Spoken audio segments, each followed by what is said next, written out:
Welcome to PushPrime. Configuring PushPrime is very easy and generally takes less than 5 minutes. This tutorial will guide you through the whole process of configuring PushPrime for your website. After you sign up and log in, you'll be brought to our dashboard. In order to use PushPrime on your website, you will first have to add your website in your dashboard. Adding your website is a very simple process. We collect a few pieces of info from you and then you're done. Click Continue on the Web button. It will bring up our new website dialog box. The first thing to enter is your website address. Skip the HTTP or HTTPS part at the beginning and just enter your domain name. At this point, you have to indicate if your website is secure or not secure. If it's secure, it will have HTTPS at the start of it. If you know that it does, click Yes.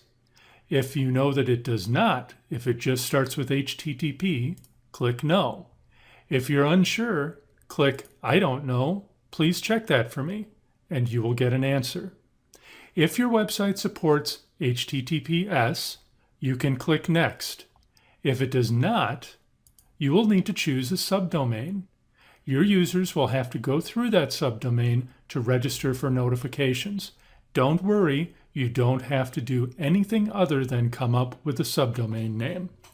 If you type a subdomain that's already taken, it'll turn red. That won't allow you to use it. If you pick a unique subdomain, it will be blue. Once you've chosen your subdomain, click Next. This will open the General Info dialog. At this point, you can select the icon that you would like as your default on PushPrime push notifications. This icon is optional, but it's highly recommended that you upload an icon which reflects your business or brand. For best results, use square images with a size of at least 192 pixels on either dimension. For this example, I'm going to leave it with the PushPrime logo. Then, type the title of your website. By default, PushPrime uses our default parameters for sending notifications to Google Chrome.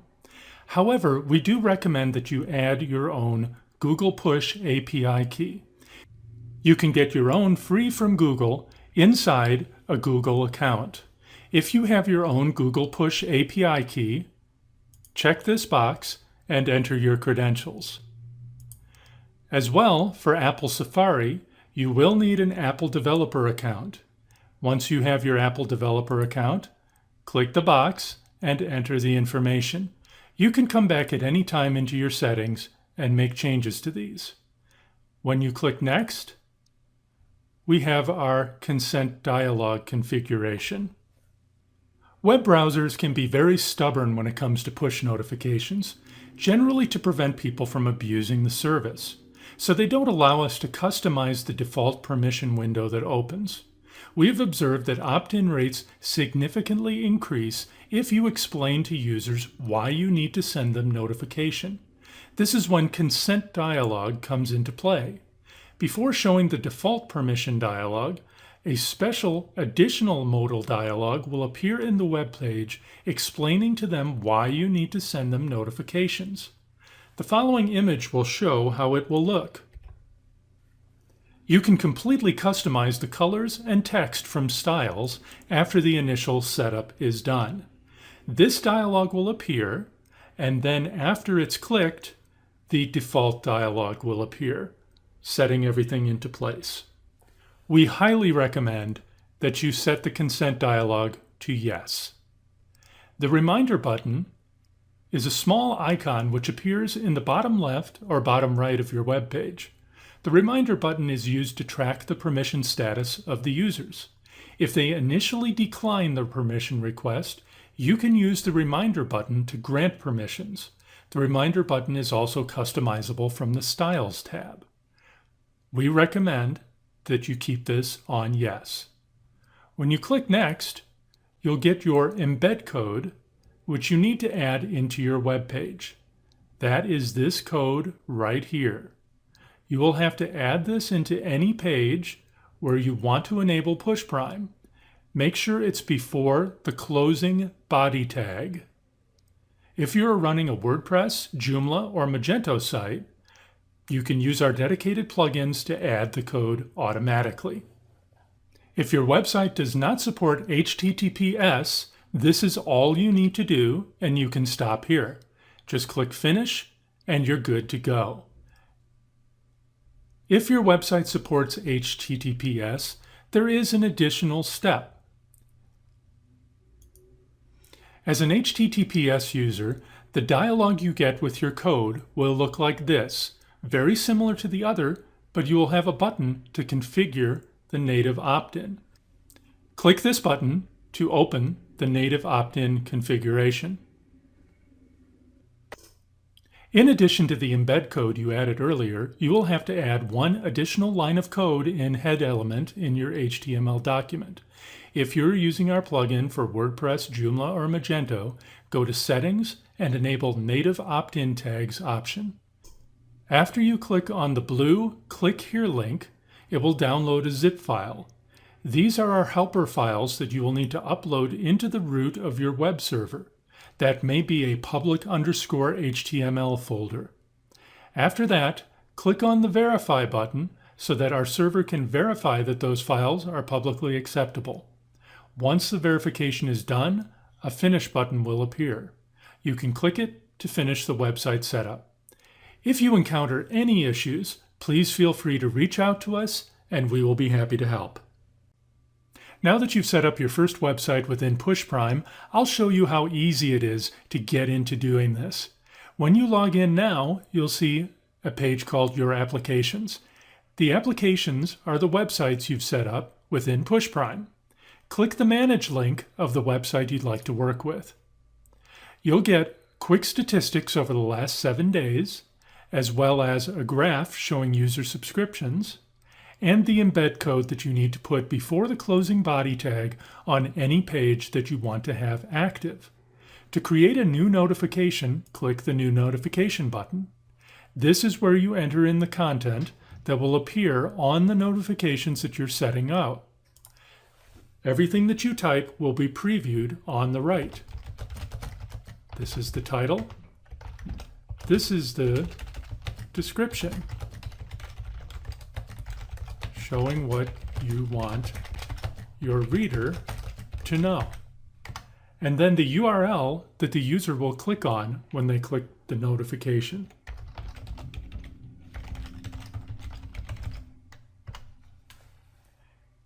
On Chrome, you can have action buttons. These buttons will appear in your notifications. You can enter a button title, button 1, and the URL to take the user to. You can also enter button 2 to give them 2 choices. Note that these are for Google Chrome only. You can schedule the notification to be sent out to all subscribers at a defined date and time. You can say if it's a recurring, so that it can happen multiple times in the future. And if you have drip, you can set up an interval after sign up, which this will be sent. For example, you can have this sent 1 week after the person signs up. Advanced targeting, if you have this active, is for conditions, if they've done certain things, segments, if they're in certain segments, if they've been inactive for a certain period of time, and custom targeting for regions and languages. Once you have this set up, you can click Send Notification.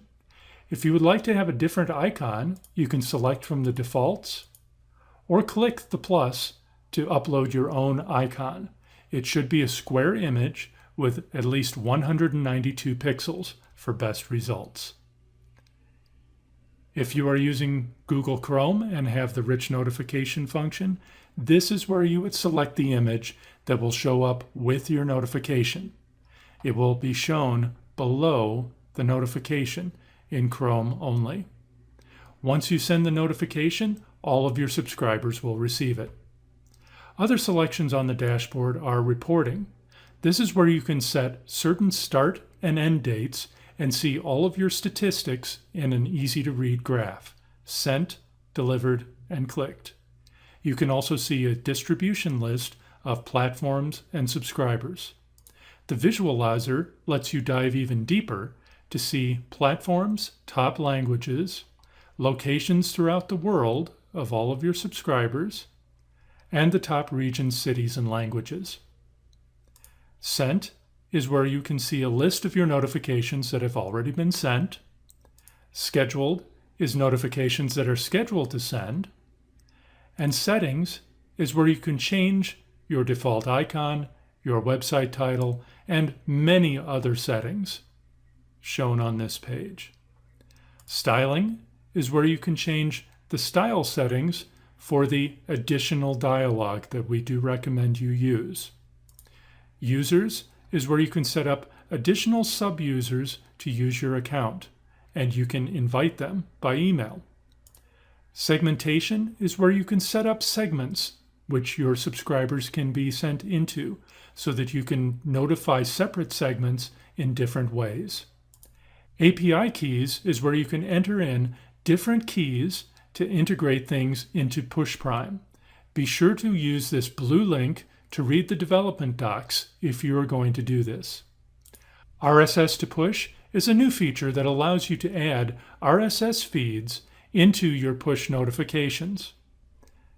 Export Subscribers allows you to export a list of all of your subscribers, and Sign Out will sign you out.